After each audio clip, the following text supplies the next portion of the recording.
Hey, this video ended up being way longer than I wanted it to be, so there'll be timestamps in the description if you want to skip to certain parts. How's it going, everybody? Welcome to part 3 of our little mini-series where we're comparing the Dodgers and Padres rosters. The last two videos, which I recommend you check out first if you get the chance, are about both teams' position players, so our next installment today is going to be about starting pitching. Just so we're clear, I'll be using a combination of last season's numbers, career numbers, and some subjective analysis to determine how good these players will be in 2021 and going forward, so the purpose of these comparisons is to be more predictive as opposed to reflective. Finally, I'll be going by rosterresource.com to determine who's in the rotations in what order, so let's just jump into it. The Dodgers in 2021 are projected to bring a staff of Clayton Kershaw, Walker Buehler, Julio Urias, David Price, and Dustin May. The Padres counter with 3 trade acquisitions, with Darvish, Blake Snell, Dinelson Lamet, Joe Musgrove, and Chris Paddack. All 10 of these players have had successful seasons, and I don't think it's a stretch to say they're 2 of the 3 or 4 best rotations in baseball. You really can't go wrong with either of them, so we're going to have to really get into the nitty-gritty details to figure out who's going to be better. As a staff, the 2021 Padres pitchers had a 3.59 ERA in 2020. On the other hand, Dodgers pitchers had a 2.8 ERA in 2020. Granted, that doesn't factor in that David Price didn't pitch in 2020, and the Dodgers pitchers had 85 less innings pitched total. ERA in one season also doesn't even come close to telling a full story, so let's go a little deeper. Dodgers pitchers had a decent but not great 8.4 strikeouts per 9, but the Padres had an absolutely electric 11.1 due to Lamet, Snell, Musgrove, and Darvish all being top 20 in the league in strikeout rate. Both teams were about equally home run prone, with a 1.2 home runs per 9 for the Padres compared to the Dodgers' 1.3, which are both right around league average. The teams were also pretty similar in walk rate, with a well above average 2.3 walks per 9 for LA, and a slightly worse but still very good 2.5 for San Diego. The Dodgers pitcher had a small edge in terms of hits allowed with 6.9, while the Padres was 7.2, which are both a good amount better than league average. So despite the Dodgers' ERA being almost a full run lower, in terms of per 9s, the two were actually very comparable. The Dodgers had a slight edge in walks, hits, and homers allowed, but the Padres were a lot better in terms of strikeouts. And remember, none of these 2020 stats are taking David Price into account. It's hard to determine which rotation is better looking at them as a unit, so let's take a quick look at each individual pitcher and some of their projections for next season. For the sake of organization, let's compare them by spot in the rotation, so we'll compare Kershaw to Darvish, Buehler to Snell, and then on down the line. Starting with the Padres and Darvish, he put up the best season of his career in the shortened 2020 with a career best 2.01 ERA. Darvish, crazily enough, is actually the all-time major league leader in strikeouts per 9, owing to a crazy array of almost 10 pitches he's capable of throwing in any count, and one of the league's best spin rates on his fastball. Darvish at his best has always been a Cy Young caliber pitcher, but owing to injuries and control issues, he's had a sort of inconsistent career. Darvish has dealt with seasons where he walked a lot of batters, and has had a little bit of trouble with the long ball in the last 5 seasons. With all of it put together, Darvish has been an above-average pitcher basically every season of his career. At his worst, he'll still strike out a ton of people, and in seasons like 2020 where he doesn't give up many walks or homers, this makes him a top 5 pitcher in baseball. I believe Darvish has turned a corner in terms of his control, with a consistently improving walk rate throughout his career, and what seems to be a change in his pitching approach with his lowered velocity. However, I don't necessarily buy that he can keep up his career best 0.6 home runs per 9, a number he hasn't even come close to since the start of his career. In the small sample size of 12 starts last year, Darvish's home run per fly ball rate was 8.8%, a full 5% better than his career average. Darvish's FIP last season was a sparkling 2.23, but his xFIP, or FIP normalized to league average home run per fly ball rate, was 2.82, which is still excellent but a good deal higher. Zips projections peg Darvish for a 3.52 ERA and a 3.68 FIP, which both seem a little high to me if you buy Darvish's improved control like I do. For Darvish, I'd expect his home run luck to be closer to average in 2021, but similar strikeout and walk rates, good for an ERA and FIP around 2.9 to 3, which makes him a bona fide ace. Taking the mantle as the Dodgers ace is Clayton Kershaw, who if he retired today would be a first ballot Hall of Famer, but he still has plenty of good seasons left in him. Kershaw put up a great 2020 with a 2.16 ERA and 3.31 FIP in 10 starts. Kershaw, similarly to Darvish, is aging and has a lot of innings on his arm, so his velocity is declining, with the fastball sitting in the low 90s. Kershaw, though, has still managed his pinpoint control, posting a 1.23 walks per 9 last season, which is about a third the league average. Since Kershaw's velocity began to decline, he struggled with the home run ball, at least relative to the rest of his career. Kershaw's strikeout rate has also predictably gone down, but not appreciably so, and he's generally made up for it by walking even fewer batters. Kershaw's relative lack of velocity and loss of break on his breaking balls has made him more of a finesse-type pitcher as opposed to the dominant Cy Young winner of old, but he'll still strike out more hitters than average, so it isn't like he's a liability on that front. Finesse pitchers like Kershaw are inherently more prone to batted ball luck than strikeout pitchers like Darvish, meaning if things go wrong for him next season it could get ugly, but Kershaw's ability to walk nobody means it's very unlikely to get to that point since his control gives him such a high floor. Zips projections predict Kershaw for a 3.21 ERA and a 3.49 FIP, which same as Darvish seems too high to me, but Zips is notoriously conservative. I'd say Kershaw is extremely unlikely to outperform these projections. Granted, Kershaw's BABIP against in 2020 was almost definitely unsustainable, but if I had to guess, I'd say his strikeout rate goes slightly down, and his walk and home run rates also go slightly down, good for an ERA around 2.75 and a FIP around 3. Comparing Kershaw and Darvish's careers, Kershaw's worst career season in 2019 was good for a 3.03 ERA, which is much better than Darvish's career average 3.47 ERA. While I'd say Darvish had a slightly better 2020 than Kershaw, Kershaw has consistency and pedigree that Darvish hasn't shown, and more sustainable peripherals, so if I were a betting man, I'd say Kershaw will have a better 2021. Our number 2 starter comparison concerns Walker Buehler and Blake Snell, an interesting look at two electric young arms. Snell is 2 years removed from an AL Cy Young and sports an impressive career 3.24 ERA and 10.5 Ks per 9. If you just go since his breakout 2018 season, his stats are an outstanding 2.85 ERA, 3.27 FIP, and 11.5 Ks per 9. Snell has some control concerns, putting up a walk rate around league average, but it's definitely not so bad that it's a major issue. In 2020, Snell put up a 3.24 ERA with a 4.35 FIP that's sort of scary on the surface. However, that FIP was inflated by a 1.8 home runs per 9, which is almost double Snell's career average, so it's unlikely that will be much of an issue going forward. Snell's xFIP was a full 1.2 runs lower than his actual FIP, so don't be too concerned about his 2020 FIP or ERA. Based on his hits, walks, and strikeouts given up, Snell should have had an ERA closer to 2.75. Snell does bring moderate health and stamina concerns, as he's really only pitched one full season, and pitching in Tampa has led to him getting pulled from games earlier than average. But again, those are worth the risk. Snell at his best is a top 5 starter in terms of his pure stuff, and has the strikeout numbers to back it up, as even in his disappointing 2019 where he had a 4.29 ERA, he had an electric 12.4 Ks per 9, the best of his career, proving that even when he isn't pitching great, he'll still strike a ton of people out. Zips projects Snell for a 3.24 ERA and 3.51 FIP, but this is with the projections giving him the lowest strikeout rate of the last 3 years, which I think is unlikely.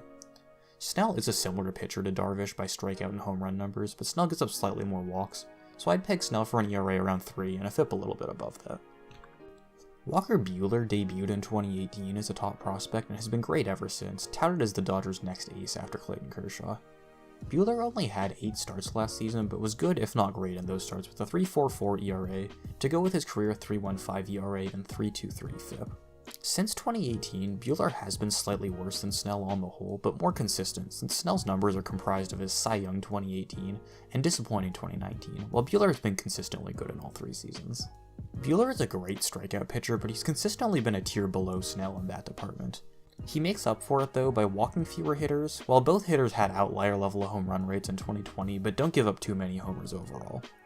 Buehler's projections are actually a little bit better than Snell's, with Zips giving him a 3.11 ERA and 3.24 FIP, with a better strikeout rate but worse home run rate, which sounds like a fair projection. Game to game, Buehler has seemed inconsistent at times, with stretches where he's unhittable but others where he can blow up early in starts, but over a full season the numbers seem to even out. I predict Buehler to have a season pretty similar to his Zips projections, making him a little bit worse than Snell. Snell being a lefty and also the only lefty in that Padres rotation is also a slight point in his favor. Overall, Snell has more exciting peripherals, has proved to have a higher ceiling, and was slightly better in 2020, so I give Snell a razor-sharp edge over Buehler for 2021. Both these players would be aces on like 20 teams, but a gun to my head, I'll take Snell. The Padres' third starter is projected to be Dinelson Lamet, while the Dodgers bring Julio Urias, 2 young starters that have already had success in the majors. Lamet broke out in 2020 with a 2.09 ERA and 2.48 FIP in 12 starts and 69 innings with a ridiculous 12.1 Ks per 9, one of the best in baseball.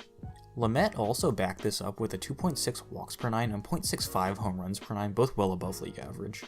Lamet has proven he can strike people out his entire career and at every level of the minors, so I think his great strikeout numbers are actually repeatable. Just by watching him you can see his stuff is absolutely filthy. The walk rate I'm a little bit more concerned about since he's had control issues at some levels of the minors, but I can buy he's figured something out and will have slightly better than average walk rates going forward, which is better than anybody ever expected of him. On the other hand, the home run rate of 0.65 homers per 9 and an 8% home runs per fly ball rate is absolutely not sustainable and will be the main source of regression we see from Lamet in 2021. In his 35 starts before 2020, which is a much larger sample size, Lamet had a 1.4 home runs per 9, double his 2020 figure, so I'd figure his 2021 home run rate to be closer to 1.1 or 1.2. Factoring this in, Zips projects Lamet for a 3.61 ERA and 3.6 FIP. I don't think Zips gives Lamet's strikeout ability enough credit, so I guess an ERA around 3.3 to 3.4 for Lamet, which makes him a well above average pitcher and one of the best third starters in baseball. Julio Urias has had an extremely strange career path, debuting at just age 19 in 2016, missing almost all of 2017 and 2018 with shoulder surgery, then coming out strong in 2019 and 2020. If we can give him a breakout, it would probably be the 2020 postseason, where he locked down both the NLCS and World Series, where he had multi-inning scoreless saves in the last game of both of those series. Urias is a StatCast darling, throwing a fastball and curve with elite spin rate and not giving up much hard contact. However, Urias has had some issues converting what should be great stuff into a lot of strikeouts, as he put up a concerningly low 7.4 Ks per 9 in 10 starts and 55 innings in 2020. Urias was outstanding in the 2020 postseason and 2019 season, mostly being used as a multi-inning reliever or as a faux starter pitching behind an opener. Urias has well-documented problems in the first innings of games, and it's unclear whether this is just a fluke or a mental block, but by getting open for it seems to mostly fix the issue.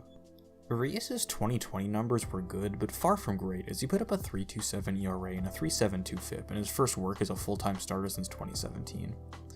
Urias has been outstanding at preventing home runs his entire career, with a career home runs per 9 of 0.68, about half the league average. Unfortunately, his other peripherals are a little bit less impressive as a starter, with average strikeout numbers and walk rates despite his excellent stuff.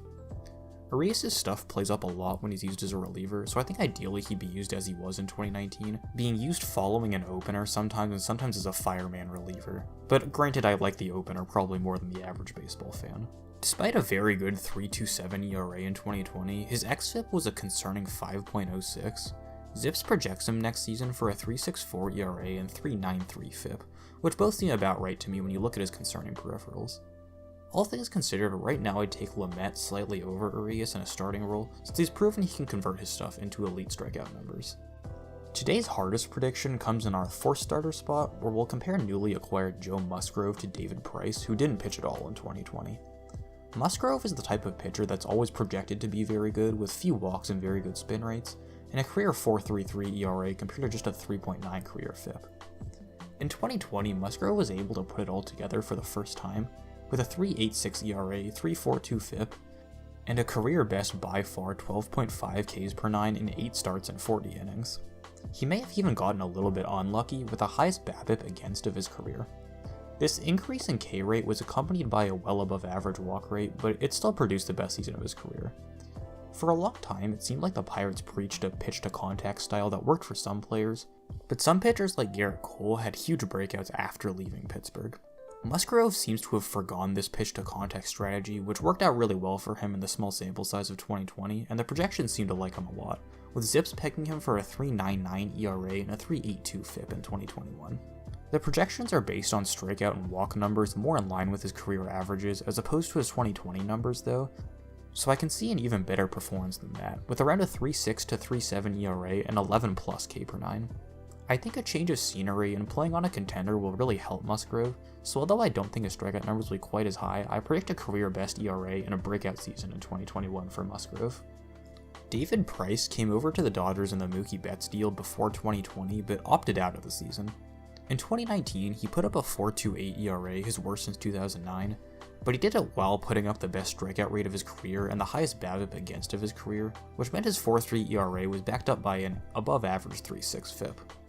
Price's Red Sox career was consistently solid, but he didn't put up any great seasons, so he won't be an all-star in 2021, but he probably won't be bad either. It's very difficult to predict how good Price will be, since he missed an entire season and he's 35 years old. Zips is projecting him for a 4 ERA and a 4.4 FIP, which seems a little high, but about right, considering I think I'll have more strikeouts than projected. This is by far the comparison I'm least sure about, but I think since Musgrove is younger, he showed a lot of promise last season, and he's yet to reach his ceiling, I'd rather have him over Price.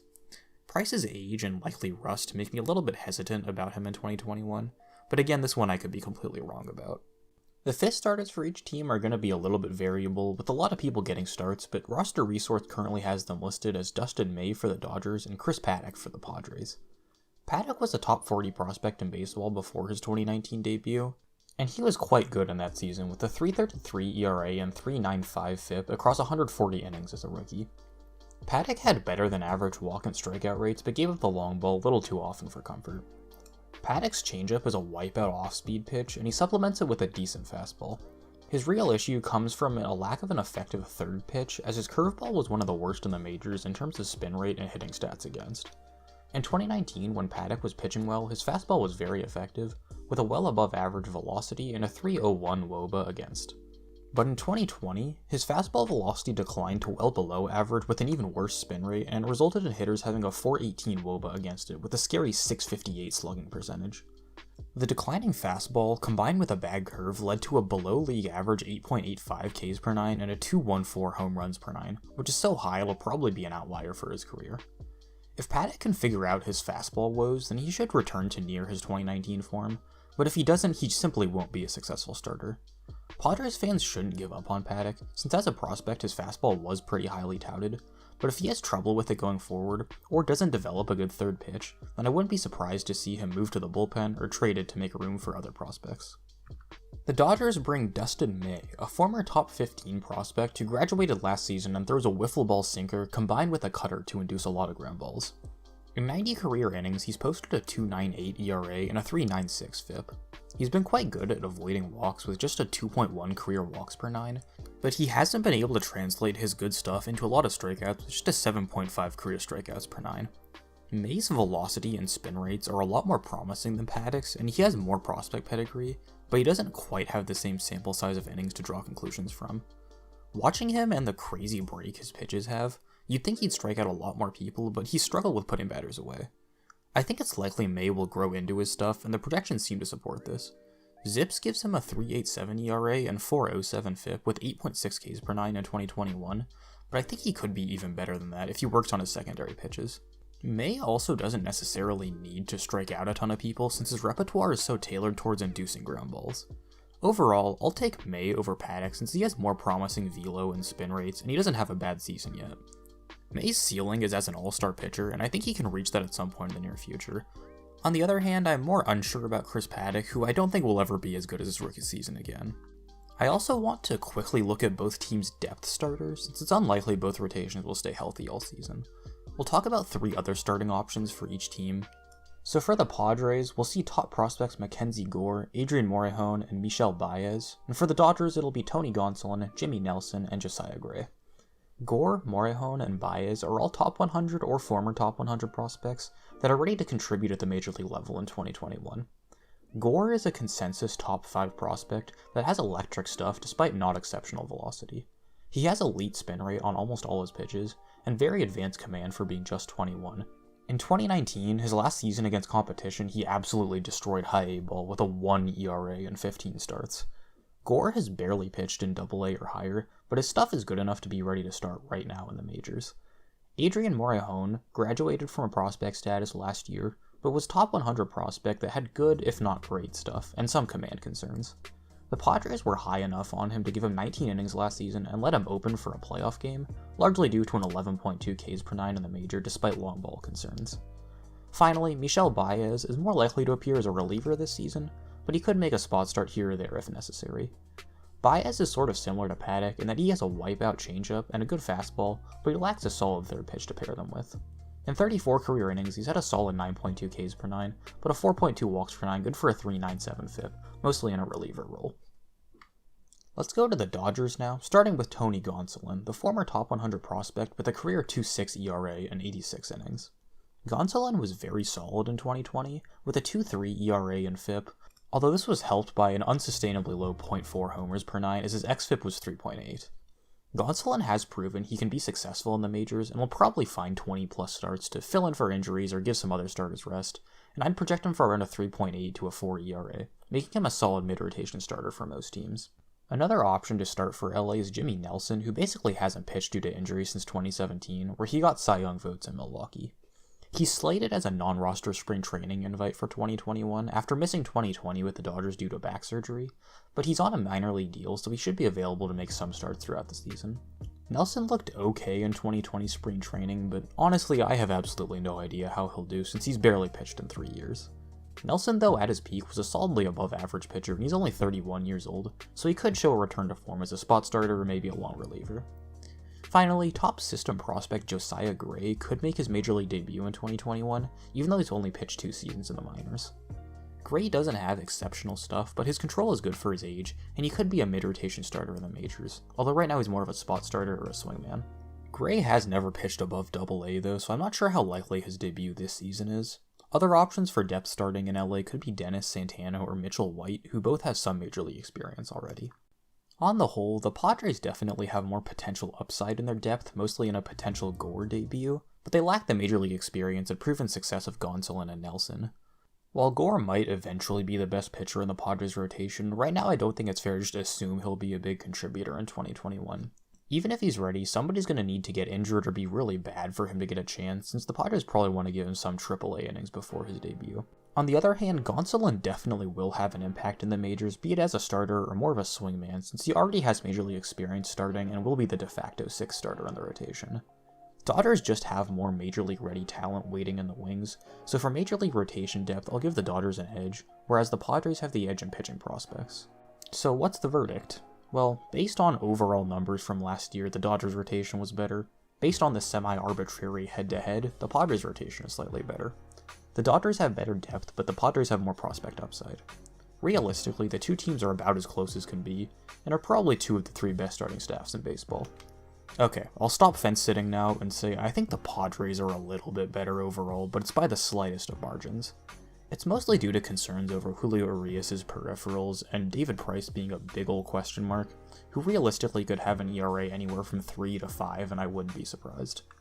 I think their top 2 of Kershaw and Buehler is a little bit better than Snell and Darvish, but I'm a big believer in Dinelson Lamet's continued success despite the small sample size in 2020, and I think Joe Musgrove is due for a big breakout season.